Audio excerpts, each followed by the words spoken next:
We live in a sick world. हम एक बीमार दुनिया में रहते हैं. आप जानते हैं जिस दुनिया में हम हैं The world वो we live बीमार है. is sick. मैं 10-20% की बात नहीं कर रहा हूँ. I'm not talking about 10-20%. एक स्टडी के अनुसार, मैं रिसेंटली एक स्टडी को पढ़ रहा था, उसके अनुसार 95% लोग इस पृथ्वी पे बीमार हैं. I was going through a study recently, and according to that, 95% people on the earth are sick. Okay. So आप ये देख सकते हैं, the global burden of disease study and population health metrics states that approximately 95% of the global population experienced health issues at some point during the year, with only 5% remaining completely free from health problems. So जो जनसंख्या निकाली गई इस अध्ययन के द्वारा, उसमें मालूम हुआ कि लगभग 95% लोग वर्ष के दौरान किसी ना किसी समस्या से बीमार हुए और केवल 5% लोग थे जो स्वास्थ्य की समस्या से पूरी तरह मुक्त रहे. क्यों मैं आपको ये दिखा रहा हूँ? Why am I showing you this? कि आपको पता चले कि आपके आसपास क्या हो रहा है. So that you know what is happening around you.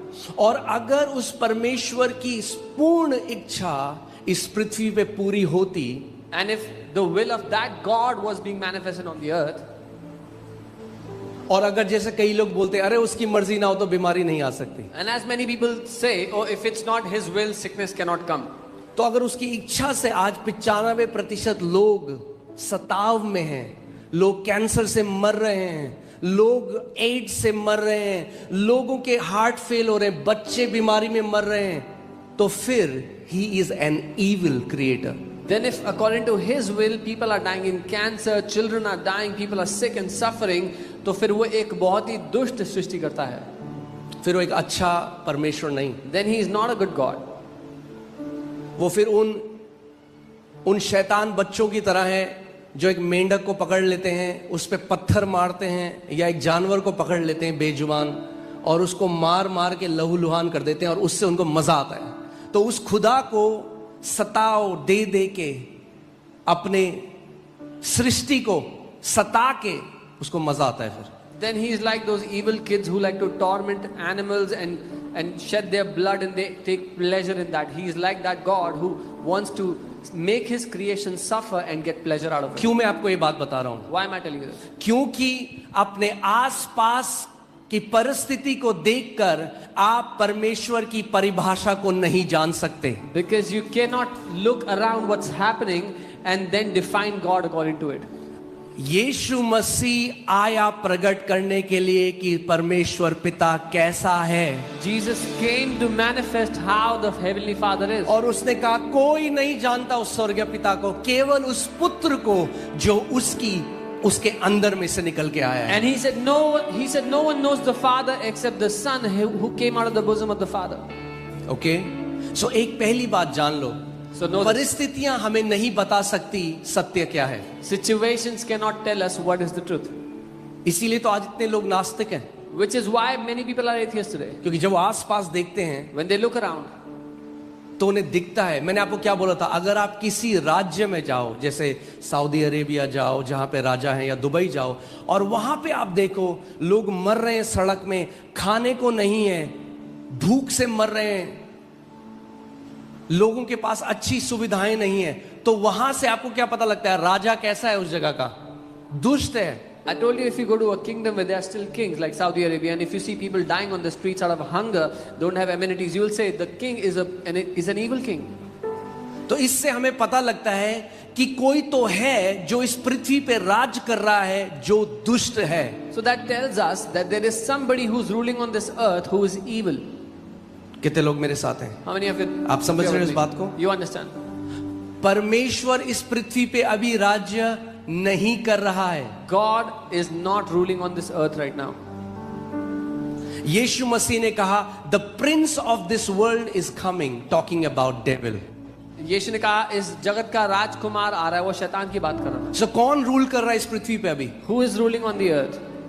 क्योंकि जब आप आसपास देखो तो आपको पता लग जाएगा कोई विकेट बंदा है जिसको मजा आ रहा है सताव देकर लोगों को। Because when you look around, you see there is someone who is evil, who is getting pleasure by tormenting people. क्योंकि पृथ्वी पर अभी उस खुदा की इच्छा पूरी नहीं हो रही। Because the will of that God is not being perfected on the earth right now. इसीलिए प्रभु यीशु मसीह ने हमसे कहा कि तुम ऐसे प्रार्थना करो कि हे हमारे पिता तू जो स्वर्ग में है, तेरा नाम पवित्र माना जाए, तेरी इच्छा पृथ्वी पे पूरी हो जैसे स्वर्ग में पूरी होती है। This is why Jesus taught us to pray like this.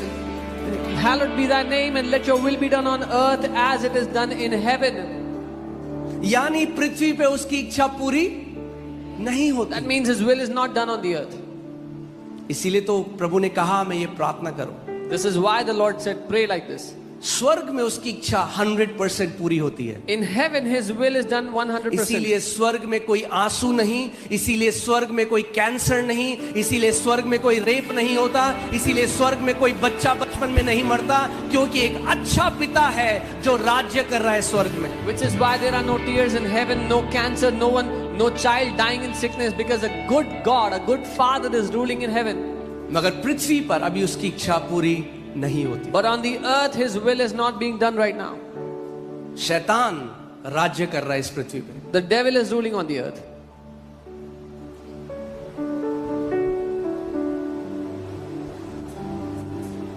America में स्लेवरी जो है, दास बनाना लीगल था। In the US it was legal to have slaves. Okay और सो आप देखेंगे अब्राहम लिंकन जो थे वहां के राष्ट्रपति, उन्होंने एक नई घोषणा निकाली जिसको बोला गया है इमेंसिपेशन प्रोक्लेमेशन। और the president of the country, he took out a new declaration, the Emancipation Proclamation. जिनको बोला गया है मुक्ति उद्घोषणा। मुक्ति उद्घोषणा। और ये मुक्ति उद्घोषणा क्या थी? उन्होंने एक नियम निकाला, एक बिल निकाला लीगली कि आज के बाद जो हुआ था 1863 में, 1863 में, 63 सही है, 63 में, वहां पे अब्राहम लिंकन ने बोला आज के बाद अब कोई दास नहीं बना सकता, इलीगल है दास बनाना। He took out a bill in 1863 and said after today no one can have a slave, it's illegal to have slaves. अब ध्यान से सुनो मेरी बात। लीगली ये डिक्री निकाल दी गई एक राष्ट्रपति के द्वारा अमेरिका में, जो हाईएस्ट अथॉरिटी है। A president who is the highest authority of the country made a legal decree. तो आपको क्या लगता है फिर क्या हुआ होगा? What do you think would have happened after that? So legally 1863 में क्या हुआ? स्लेवरी एंड हो गई legally. In 1863 slavery ended legally. मगर रियलिटी में 100 साल लग गए सारे स्लेव्स को फ्री होने में। But in reality it took 100 years for all the slaves to be set free. क्यों? Why? पहली बात, क्योंकि कई जो दास थे, गुलाम थे, उन गुलामों को पता ही नहीं था कि उनकी आजादी की घोषणा 100 साल पहले हो चुकी है। Because many of those slaves did not even know that there is a declaration that has already set them free. Jesus said, "You shall know the truth, and truth will set you free." यीशु ने कहा तुम सत्य को जानोगे और सत्य तुम्हें आजाद करेगा। ओके 100 साल हो गए, It's been 100 years. फिर भी लोग गुलामों को रखे हैं अपने घर में, और वो क्या चाहते हैं? इस गुलाम को कभी भी ये इमेंसिपेशन प्रोक्लेमेशन नहीं सुनाई देनी चाहिए, क्योंकि जिस दिन इसको पता लग गया ये खड़ा हो जाएगा अपने अधिकार में। People still had slaves working under them. They had slaves in their house and they never wanted the truth to come to them, because the day the slave will know, he will come out. ऐसे ही शैतान चाहता है इनको ईसाई बनाए रखो, रीति रिवाज करो, मोमबत्तियां जलाओ, मगर सत्य इनके कानों में अगर पड़ गया तो ये खड़े हो जाएंगे अपने अधिकार में, और फिर मैं इनको बांध ना पाऊंगा। This is what the devil wants. Keep them in the religion of Christianity. Let them do their little rituals. Because if they know the truth, they will come out. They'll be set free and I'll not be able to bind them anymore. आप हर Sunday यहाँ पे गवाही देखते हो, लोग क्या कहते हैं, हमें नहीं पता था हमारा अधिकार, हमें नहीं पता था घोषणा करना। जिस दिन से घोषणा करने लगे, कैंसर चंगे हो गए, दुष्ट आत्मा से आजाद हो गए, अलग अलग बीमारियां चंगी हो गई। क्यों? क्योंकि उन्होंने सत्य को जान लिया है। और यीशु मसीह ने कहा, जब तुम सत्य को जान लोगे तो वो तुम्हें हर एक बंधुआई से आजाद कर देगा। You hear testimonies every Sunday in this place how people, when they got to know their authority, they came out of cancers and sicknesses. Jesus said, when you will know the truth will set you free. Amen. तो इसका मतलब आप उतने ही आजाद हो जितने सत्य को आप जानते हो। So that means you're only free to the extent to which you know the truth. उतना नहीं जितना आप गिड़गिड़ाते हो, उतना नहीं जितना आप उपवास करते हो, जितना आप सत्य को जानते हो। Not as much as you beg or you fast, but as much as you know the truth. Hallelujah.